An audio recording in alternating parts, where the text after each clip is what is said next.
श्री स्वामी समर्थ। उद्या गुरुवार 8 तारीख आहे मोहिनी एकादशी आणि या एकादशीचा 3 बेनिफिट तुम्हाला होणार आहे जर तुम्ही हा उपवास केलात तर। पहिला म्हणजे आपल्या घरात सुख शांती समृद्धी नांदेल।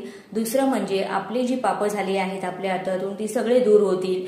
तिसरा आहे उपाय म्हणजेच बेनिफिट, आपल्या घरामध्ये माता लक्ष्मीचा वास राहील।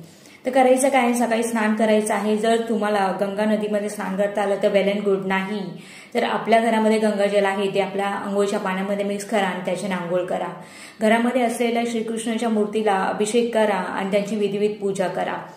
जवळच असलेल्या विष्णू मंदिरात म्हणजे रामाच्या मंदिरात, विठ्ठलाच्या मंदिरात, श्रीकृष्णाच्या मंदिरात भेट नक्की द्या, त्यांचा आशीर्वाद नक्की घ्या।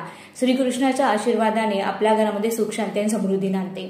त्या 8 तारखेला असणारी मोहिनी एकादशी ही खूप छान आणि महत्त्वाची आहे। तर नक्की या दिवशी उपवास करा आणि त्याचे बेनिफिट, ते जो काही उपाय आपल्याला होतो तो नक्की करून घ्या आणि कमेंटमध्ये लिहायला विसरू नका। श्री स्वामी समर्थ।